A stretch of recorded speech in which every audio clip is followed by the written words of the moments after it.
que ustedes crean conveniente. ¿Sí?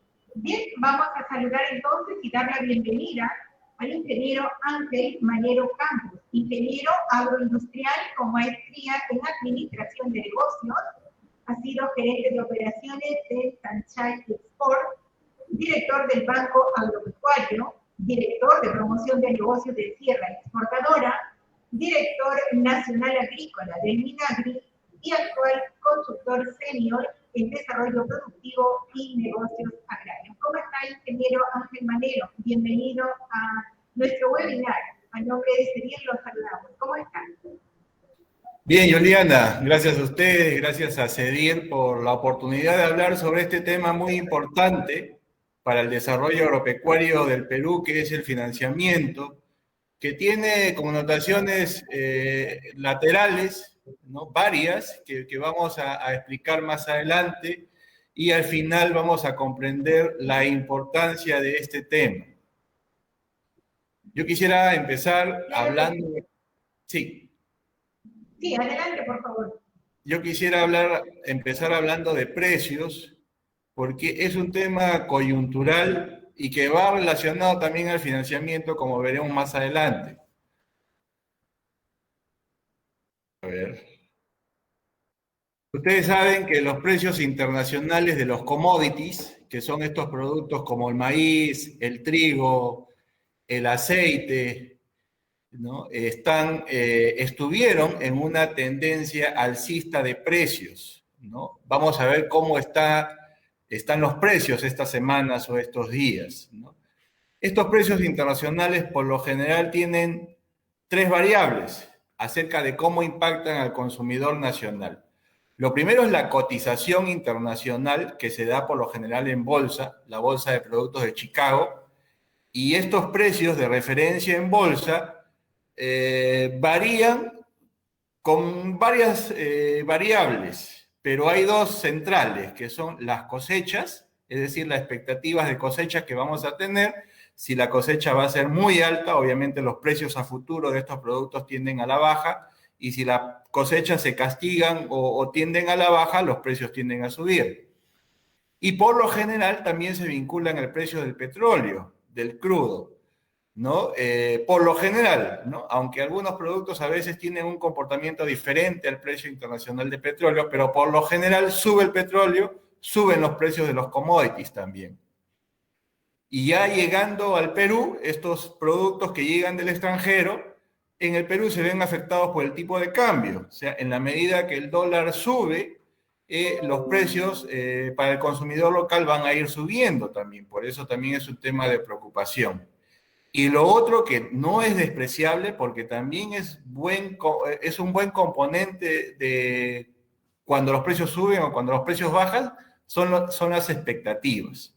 Es decir, si hay expectativas de los comerciantes, de los agentes comerciales, de que el precio sube, el comerciante se va a querer cubrir, ¿no? Y va a tener un comportamiento de elevar los precios cada semana o cada día, porque dice, oye, después ¿cómo voy a volver a comprar mi mercadería si el dólar está subiendo, si los precios internacionales están subiendo? Me cubro, trato de elevar los precios lo máximo posible, ¿no? Para tener un colchoncito ahí para cualquier inconveniente. Al revés también pasa. ¿Qué pasaría si los precios internacionales están bajando? Si el tipo de cambio está bajando, el comerciante va a decir, oye, prefiero rematar un poco mi mercadería, bajo unos puntos el precio, porque la próxima semana o aquí a 2 semanas el precio va a ser mucho más bajo. Es decir, si las expectativas son hacia abajo, los comerciantes también van tirando el precio hacia abajo para no llegar a los precios piso, digamos, ¿no? Por eso que las expectativas juegan un rol importante, así como el tipo de cambio y así como la cotización internacional de estos productos. Por ejemplo, el crudo, ¿no? El indicador WTI, que es el Texas, ¿no? Que es la referencia para el petróleo que importamos aquí en Perú, en agosto del año 2020 estaba a $42. De ahí ha ido subiendo y su máximo precio se dio en junio de este año, cerca de $74. Y para agosto de este año ya está tendiendo a la baja, ya está en 68 dólares, ¿no? Es decir, todavía 68 dólares es más de los 42 dólares que estaba en agosto del año pasado, pero por lo menos ya vemos que se detuvo la tendencia alcista y ya estamos en el lado pues donde el precio está decreciendo, ¿no? Esperamos que siga decreciendo, que llegue entre 40 y 50 dólares para que los precios se normalicen, ¿no?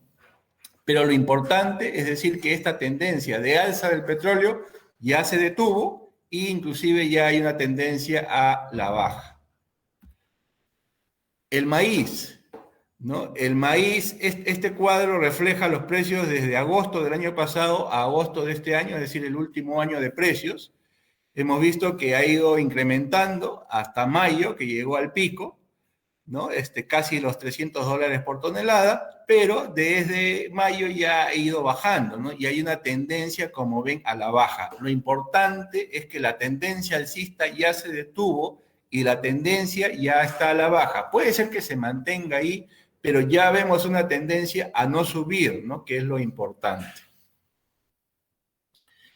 El trigo, ¿no? Igual, estos son los precios del último año. No seguí un poco por ese puntito que se ha disparado hacia arriba. Eso simplemente refleja un contrato que se ha vendido a un precio alto, pero no es, hay que ver la tendencia de la gráfica.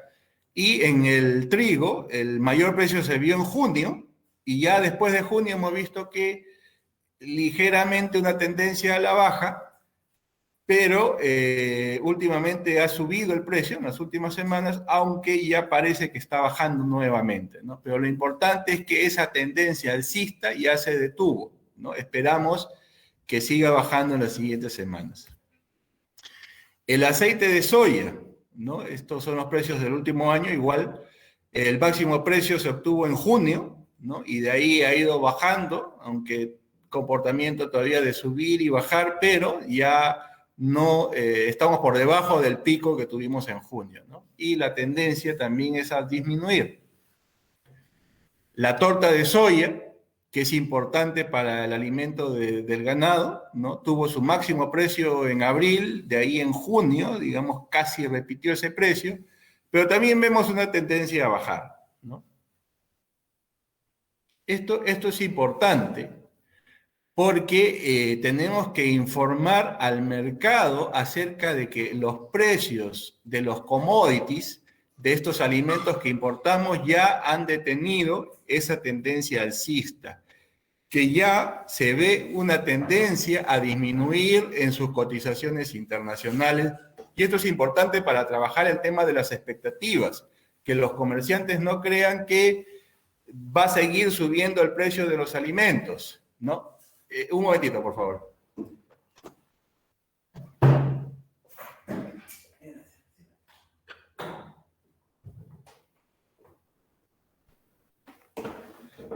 Que el comercio no crea que va a seguir subiendo el precio de los alimentos y si hacemos nuestro trabajo interno, es decir, le damos la garantía a los agentes económicos de que vamos a tener un Banco Central de Reserva profesional, de que el Ministerio de Economía va a tener un manejo responsable de la caja fiscal, si le damos la seguridad a los inversionistas, ¿no? Para que sigan invirtiendo, el precio del dólar también va a retroceder, ¿no? Y esto es importante porque, como lo dijimos al inicio, esto impacta sobre el precio de los alimentos que paga el consumidor. Pero ¿cómo están los precios de los productos de nuestra pequeña agricultura que se orientan al mercado nacional? Esa es la otra cara de la moneda. Ya salió el marco orientador de cultivos que publica el Ministerio de Agricultura cada año y ellos han hecho un análisis de los precios de los alimentos del año 2020 respecto a un año base que ha sido el año 2007. Y si comparamos los precios de nuestra pequeña agricultura, llámese arroz, papa, camote, verduras, una canasta de 23 productos, los precios del año 2020 con respecto al año 2007 son más bajos, cuando obviamente deberían ser más altos, ¿no? Han pasado 13 años, los precios deberían estar más arriba, pero los precios del año 2020 son más bajos que inclusive en el año 2007, ¿no? Esto refleja algo que venimos diciendo hace muchos años.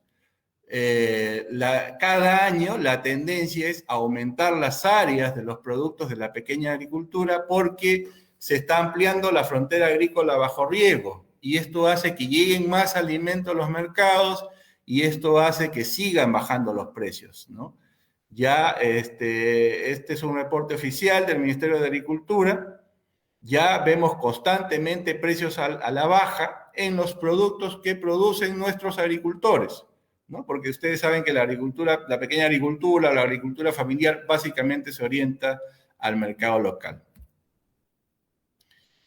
¿Qué dice el mismo reporte del Marco Orientador de Cultivos respecto de las siembras que se van o ya están haciéndose, ¿no? Esto es campaña 2021-2022, que va a reflejarse en los precios que van a recibir los productores el próximo año, ¿no? Porque obviamente si hay mucha cosecha, los precios tienden a bajar y si las cosechas disminuyen, los precios tienden a subir.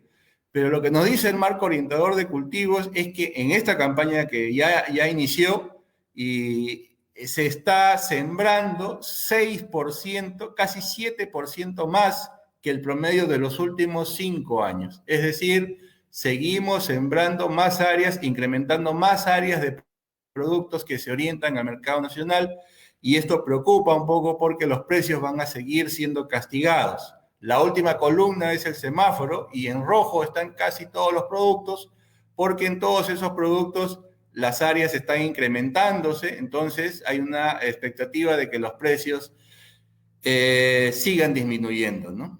Entonces tenemos una moneda que tiene dos caras, ¿no? De alguna manera los commodities, los productos que importamos han tenido un comportamiento hacia arriba, pero los productos que produce nuestro agro tienen un comportamiento hacia abajo. Esto sin duda ayuda al consumidor, pero perjudica pues a nuestros productores nacionales, ¿no? Ahora sí vamos de lleno al tema, la estructura de costos y utilidad para medir cómo impacta el financiamiento en la competitividad de los pequeños productores. Esto como referencia es el desempeño empresarial, ¿no? Ahí hay 3 empresas, estos son números del año 2019, Leche Gloria, Laredo, que es una empresa azucarera, Camposol, que es una empresa agroexportadora, bueno, que ese año Camposol tuvo un año espectacular por los arándanos y por las paltas, pero en un año Leche Gloria vende 3.425 millones de soles, Laredo, que es la azucarera, 250 millones de soles, y Camposol, 1.166 millones de soles. Esas son sus ventas. Su costo de producción es el 81% de sus ventas. En el caso de Leche Gloria, en el caso de Laredo, 88% de sus ventas, y en el caso de Camposol, 47% de sus ventas. Quiere decir que la utilidad bruta es 19% para Leche Gloria, 12% para Laredo, 53% para Camposol. ¿No? Lo de Camposol es un año excepcional, eso no es normal, ¿no? Pero más o menos la utilidad bruta de una empresa agroindustrial se sitúa entre 19 y 30%, más o menos, ese es su rango. Lo de Laredo, 12%, fue porque ese año el precio del azúcar estuvo terrible, ¿no? Pero lo normal es que estén entre 19 y 30%. Esto es un poco como referencia para ver cómo está el sector empresarial. Vamos a ver escenarios para la papa blanca, por ejemplo. Y menciono la papa porque la papa es un cultivo conocido por todos y es fácil de conocer y de entender, ¿no? Aquí tenemos 3 escenarios, todos para el mismo pequeño productor. Un pequeño productor que en un escenario produce 6 toneladas por hectárea, en otro escenario 10 toneladas por hectárea y en otro escenario 20 toneladas por hectárea. El mismo productor, obviamente, para sacar 6 casi no invierte, ¿no? Utiliza la misma semilla, básicamente su mano de obra, ¿no? Su trabajo ahí en la chacra. Pero para sacar 10 toneladas por lo menos tiene que fertilizar algo, ¿no? Y para sacar 20 toneladas, pues ya tiene que fertilizar, tiene que usar una semilla certificada, tiene que hacer algún control de sanidad también, ¿no? Para sacar 20 toneladas por hectárea. El mismo agricultor en estos tres escenarios, en el primer escenario se va a gastar 3.000 soles por hectárea, en el segundo escenario 4.500 soles por hectárea y en el tercer escenario 8.000 soles por hectárea. Estos tres rendimientos obviamente no son altos rendimientos, ¿no? Son rendimientos normales que puede tener cualquier productor. En el primer escenario, el costo por kilo, el costo unitario de producción es 50 céntimos, en el segundo escenario 45 céntimos y en el tercer escenario 40 céntimos. O sea, ahí se ve más o menos cómo la productividad disminuye el costo de producción, ¿no? La siguiente columna es el precio de venta, que eso es, digamos, un precio normal para la papa en chacra, 60 céntimos en chacra, aunque ahorita está un poco por debajo de eso, el mayorista está más o menos 91 céntimos de sol, ¿no? Pero, digamos, 60 céntimos es un precio normal en chacra, ¿no? A ese precio, el nivel de ingresos para el primer escenario es de 3.600 soles, para el segundo escenario 6.000 soles, para el tercer escenario 12.000 soles, siendo la utilidad para el primer caso 600 soles, la utilidad para el segundo caso 1.500 soles y la utilidad para el tercer caso 4.000 soles, ¿no? Estos escenarios que reflejan cuánto el productor tiene capacidad para invertir en su cultivo y obviamente tiene cierta tecnología para sacar un mayor rendimiento. Aquí no entra el financiamiento, acá estamos suponiendo que el productor está trabajando con su plata. El impacto del financiamiento lo vemos aquí. Más o menos, son los mismos escenarios, 6 toneladas, 10 toneladas, 20 toneladas, ¿no? El precio de venta es el mismo, los costos de producción unitarios son los mismos, pero aquí entra a tallar ya el gasto financiero. Imaginemos que el productor no tiene plata, pero tiene la posibilidad de conseguir financiamiento, ¿no? Normalmente, un productor se financia el 70% del costo de producción, ¿no? Y el costo financiero actualmente, digamos, de una banca comercial, que puede ser 30% al año, llevado a una campaña de papa, es más o menos 20% por campaña, ¿no? Sobre esa base se ha sacado el gasto financiero. En el primer escenario, obviamente no hay gasto financiero porque no invierte nada, no invierte, básicamente usa su misma semilla, su trabajo. En el segundo escenario sí, tiene que conseguirse un financiamiento para lograr llegar a esos 4.500 soles de costo de producción. Y en el tercer escenario, obviamente, tiene que conseguir más para llegar a esos 8.000 soles de costo de producción. Tiene que financiarse más. Entonces, el gasto financiero para el segundo escenario es de 630 soles por hectárea y para el tercer escenario 1.120 soles. Eso hace que la utilidad, bueno, en el primer caso se mantiene, es 600 soles, en el 870 soles y en el tercer caso 2.880 soles. Es decir, cuando hay gasto financiero, obviamente impacta sobre la utilidad que tenemos, ¿no? Y lo que hay que ver aquí es la utilidad, comparar la utilidad entre el primer y segundo escenario, ¿no? Casi es la misma. Es decir, ¿cuál es la moraleja acá? Que si te vas a endeudar, si te vas a financiar para producir a media, mejor no lo hagas, ¿no? Si te vas a financiar es por lo menos para que estés en el tercer escenario, ¿no? De un rendimiento medianamente aceptable, porque si no, va a ser casi lo mismo que el productor que casi no invierte nada, ¿no? Entonces, tener en cuenta, grabar ese tercer escenario de un productor que tiene tecnología, acceso al financiamiento, que puede sacar 20 toneladas por hectárea, su gasto financiero es 1.120 soles por hectárea y su utilidad es 2.880 soles por hectárea. Guardar esos números porque esos son los que van a entrar aquí, ¿no? Si los comparamos con las empresas, el papero al lado de las empresas tiene un costo de producción de 67% de sus ventas y su utilidad bruta es 33% de sus ventas. Es decir, es una utilidad aceptable. Obviamente si el precio de la papa está en condiciones normales. Si el precio cae, como lo hemos visto, a 30 céntimos en chacra, 40 céntimos en chacra, 20 céntimos en chacra, 15 céntimos en chacra, eso sí es destructivo, ¿no? Ahí ya no hay análisis. Por lo menos tenemos que asegurar o tenemos que generar las condiciones para que el precio de la papa no caiga mucho, que para que por lo menos sea 60 céntimos en chacra, que es lo que permite obtener estas cifras para el pequeño productor, ¿no? Estamos hablando de una utilidad bruta de 33%. ¿Qué es lo que castiga al pequeño productor? Es el gasto financiero, ¿no? El gasto financiero es muy alto, es 9% de sus ventas. Mientras que una empresa, por lo general, su gasto financiero, Leche Gloria debe tener un gasto financiero de 1% de sus ventas. Laredo, y esto es una estimación, su gasto financiero debe ser 2% de sus ventas. Camposol también debe ser 2% de sus ventas, pero un pequeño productor por lo general es 9% de sus ventas, ¿no? Ahí está una gran limitante de la competitividad de la pequeña agricultura, el gasto financiero, ¿no? Es por eso que siempre cuando se habla de desarrollo de la pequeña agricultura, hablamos del financiamiento como un tema central, porque es un tema que resta competitividad a la avena, a la avena, ¿no?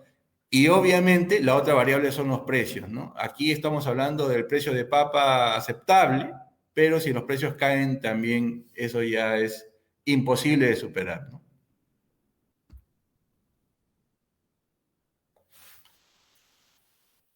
Entonces, este es el tema central, ¿no? Cuando hablamos de ingresos de los pequeños agricultores, sus ingresos dependen de la cantidad, que es la productividad, cuánto sacas por hectárea, y obviamente depende del precio, ¿no? A cuánto vas a vender. Cantidad por precio. La cantidad que es un reflejo de la productividad, esa productividad depende del agua, depende de las semillas, depende de la tecnología, de la asistencia técnica que puedas tener, de la post cosecha que reduce mermas, del capital que puedas tener o del financiamiento, ¿no? Pero centrémonos ahí en productividad. De esos temas, ¿no? Porque cuando se habla pues de desarrollo de la pequeña agricultura y hay que darle estos servicios, hablamos precisamente de agua, de semillas certificadas, de tecnología, de asistencia técnica, de post cosecha, de capital, de financiamiento. Pero siendo realistas, es imposible darle todos estos servicios a la pequeña agricultura. Tenemos que empezar por algo. Tenemos que empezar por aquel servicio que jala y mueve a los demás. Y ese, amigos, es el financiamiento. ¿Sí? El financiamiento es el que logra en la práctica jalar a los demás servicios, ¿no? Y esa es una parte. Cuando hablamos de precio, el precio que es una variable del mercado, y el mercado obviamente depende de la oferta, si hay muchas cosechas los precios se caen, si hay menos cosechas los precios suben, de la demanda, de cuánto aumenta el consumo, o si el consumo se complica, como hemos visto por el caso del COVID, caen, de la logística, obviamente, si estoy muy lejos del mercado, si estoy cerca de mercados, de la intermediación, cuántos intermediarios tiene que pasar mi producto para llegar hasta el mercado, hasta el consumidor final, ¿no? Entonces, de todas esas variables depende el precio, ¿no? Pero si tenemos que escoger una de esas para trabajar y priorizar, esa tiene que ser la demanda, ¿no? Si nosotros promovemos la demanda, vamos a jalar para arriba los precios de esos productos. Entonces, si hablamos de productividad, le decía, prioricemos el financiamiento. Si hablamos de mercado, prioricemos la demanda. El financiamiento, medianamente sabemos cómo hacerlo, ¿no? Aunque vamos a ver después lo que es el FAE-Agro. Pero la demanda es una agenda pendiente de los ingenieros. Los ingenieros que llegamos al Ministerio de Agricultura, por lo general, no sabemos cómo promover la demanda. Nos hemos creído de que el mercado, los precios los define el mercado, y esto no es tan cierto, ¿no? Porque si bien es cierto, el precio lo define el mercado, hay un proceso de formación de precios. ¿Cómo se forma el precio para el productor agropecuario, ¿no? Y esa formación obviamente depende de la oferta, depende de la demanda, de la logística, de la intermediación y otras variables, ¿no? Y entonces, ¿cómo promovemos la demanda? ¿No? La demanda obviamente mejora si hay más consumo. Esas campañas de promoción del consumo sirven, no aumentan mucho el consumo, pero sí 1%, 2%, 3%, siempre es importante. Más exportación, si pudiera, ¿no? Si se pudiera de esos productos, obviamente ayuda, ¿no? Porque eso le quita producto al mercado local y lo saca hacia afuera. Y aquí hay un tema importante que es nuestra agenda pendiente y urgente, más industria. Tenemos que industrializar muchísimo más para quitarle producto al mercado de frescos, para quitarle producto al mercado de abastos, que esto se vaya a la industria y nos ayude un poco a regular pues estos excesos de ofertas, ¿no? Que como decía, el marco orientador de cultivos ya nos indica que este año o el año que viene vamos a tener 6% más por lo menos de cosechas, ¿no? Y eso va a seguir complicando los precios. De modo que más industria, esa es una agenda importante, es una agenda relevante y una agenda posible, ¿no? Porque lo hemos visto en otras presentaciones, hay varios productos de los cuales con unos simples ajustes de normatividad podemos promover una industria agropecuaria importante, ¿no? Y lo otro es la diversificación, obviamente, ¿no? Si yo en papa, ¿no? Le digo a los productores, tenemos que sembrar 20% menos de papa, pero el papero, ¿qué va a sembrar? Pues si en sus condiciones, oye, voy a sembrar más quinoa, pero si siembro más quinoa baja el precio de la quinoa, ¿no? Entonces, tenemos que diversificar más, tenemos que hacer más investigación, desarrollo e innovación para tener sustitutos a estos cultivos que tradicionalmente hacemos, ¿no? De modo que más consumo, más exportación, más industria y más diversificación es importante para aumentar la demanda. Si aumentamos la demanda, estamos mejorando colateralmente los precios, ¿no? Entonces, lo central de este cuadro es que no podemos darle todos los servicios a los agricultores, pero sí podemos darle dos esenciales, que es el 80% de casi todo, ¿no? El financiamiento, que es un gatillo de la productividad, y la demanda, que es el gatillo del mercado y de los precios. Vamos al FAE Agro. Como ustedes saben, el FAE Agro empezó con 2.000 millones de soles, que es un fondo que se destina al financiamiento de los pequeños productores, garantizado por el Estado hasta en un 98%. ¿No? El problema es que de esos 2.000 millones de soles, lo único que se ha colocado a la fecha es cerca del 10%, cerca de 200 millones de soles. No se ha podido avanzar más porque hay varias limitantes, ¿no?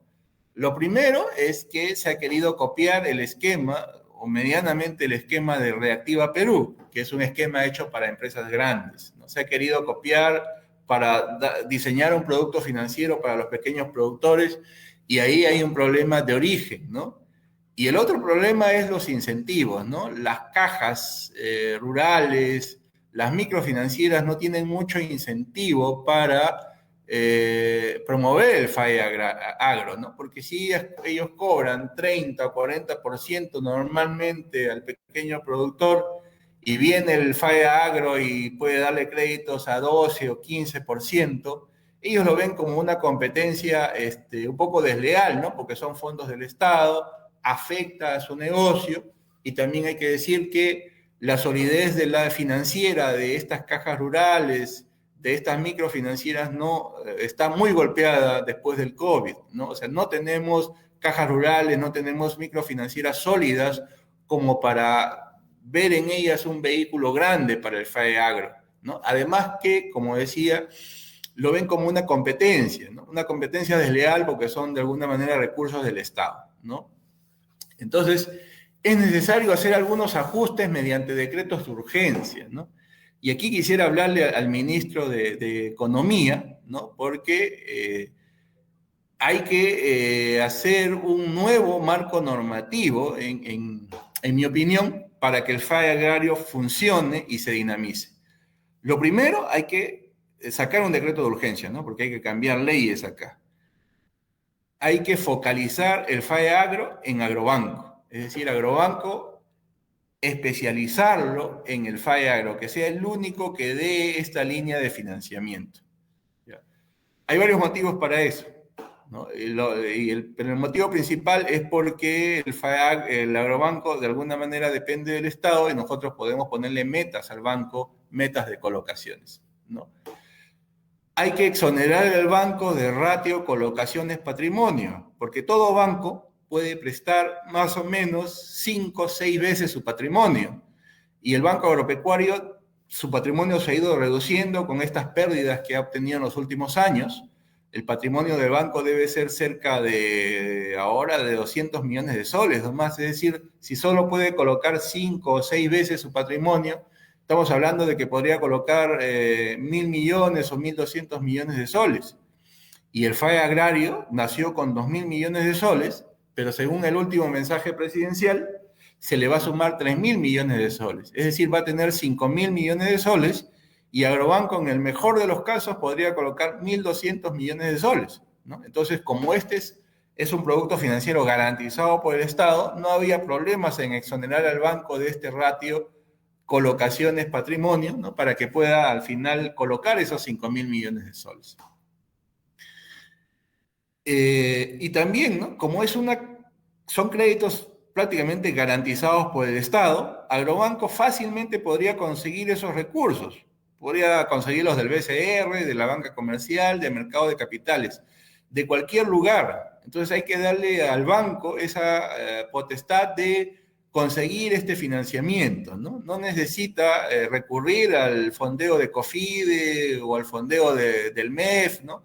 Como ya es una cartera garantizada, puede conseguir esos recursos del sector privado, ¿no? A unas tasas bajísimas, ¿no? Porque son colocaciones prácticamente garantizadas al 100%, ¿no? 98%, pero bueno, casi es un 100%, ¿no?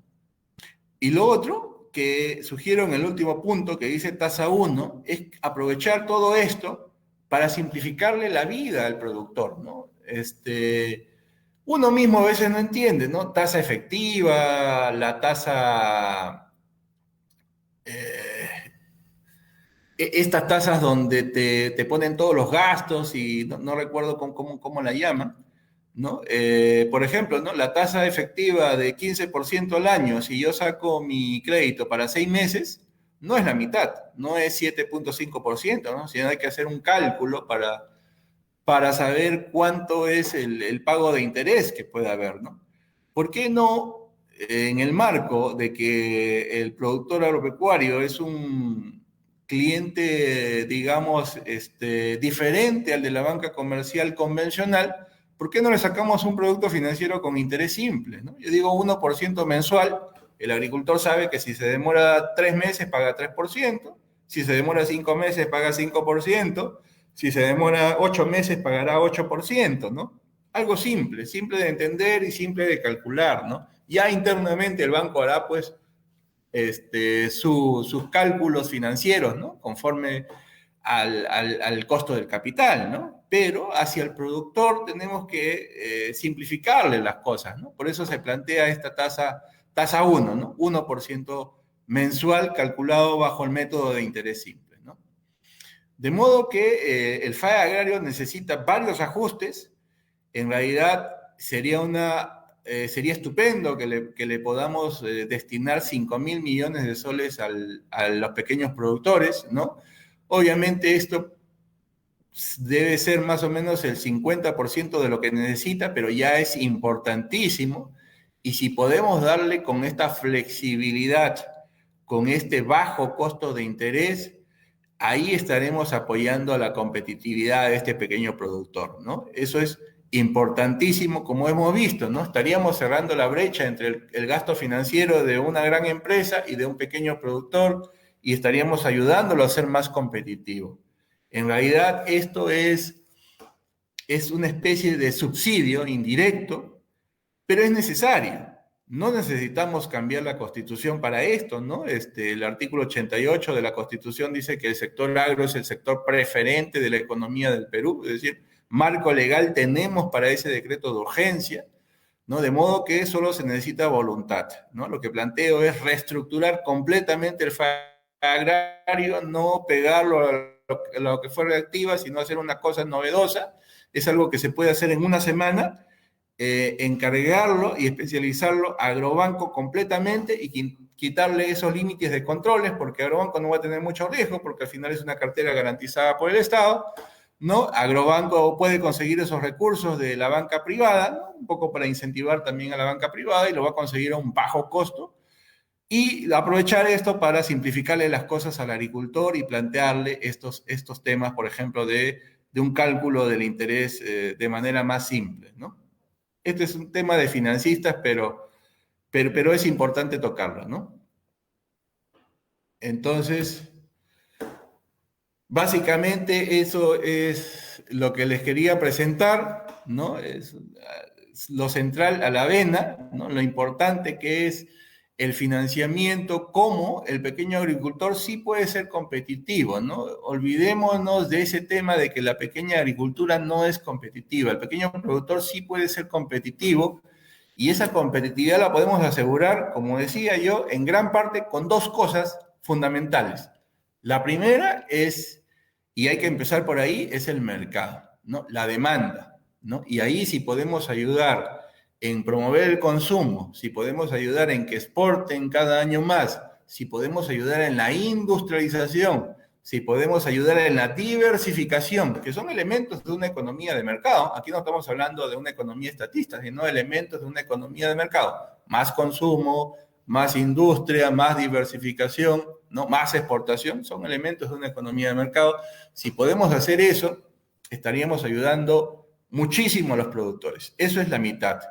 Y la otra mitad, una vez que el precio de alguna manera está asegurado entre comillas, ¿no? Lo que no queremos es que los precios bajen terriblemente, como pasa con la papa, o pasa con el zapallo a veces, o con la cebolla a veces, o con el camote a veces, ¿no? No queremos que los precios caigan tremendamente, ¿no?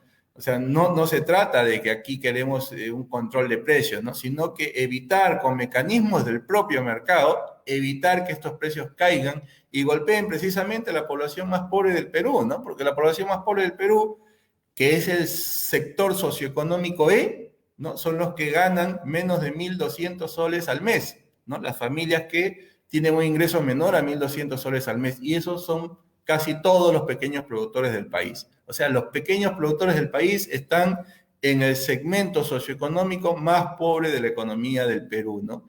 Y a ellos son los que golpeamos todos los años con estos precios bajos de sus productos. O sea, que no nos distorsione un poco la realidad de los productores cuando vemos que las noticias que los precios suben en los mercados. Los precios están subiendo de los productos importados, más no de los productos de nuestros pequeños productores, ¿no? De modo que cuando se normalicen los precios internacionales, que eso va a pasar en 2 o 3 meses, cuando se normalice, ¿no? Tenemos que iniciar también ya la política pública para trabajar el impacto negativo de los precios en el campo, ¿no? Para evitar que estos precios caigan, ¿no? Y ahí, como planteábamos, ¿no? Algunas sugerencias, ¿no? También está el tema del marco orientador de cultivos, cómo esta información puede llegar de manera más eficiente al campo y ayude en la toma de decisiones, y podamos organizar más a los usuarios del agua para que ellos sean el vehículo, digamos, para que ayuden a evitar la sobreproducción, ayuden a evitar las siembras en exceso, ¿no? Y una vez que tengamos eso, fuerte con el financiamiento, ¿no? Fuerte como el FAE Agro, ¿no? De modo que como que tenemos 3 meses para hacer todos los ajustes legales, para hacer dinamizar el FAE agrario, para implementar también estos mecanismos que ayuden a evitar que los precios caigan, y podemos empezar el próximo año con unos servicios espectaculares para el campo, ¿no? Hay una oportunidad inmensa. Los problemas son varios, los retos son enormes, pero las oportunidades también son inmensas. Y como digo, hay una oportunidad grande de ayudar a esos más de 2 millones de pequeños productores en el campo, ¿no?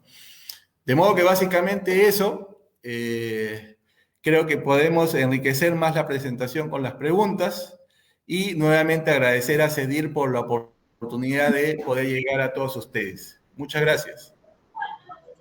Gracias, ingeniero.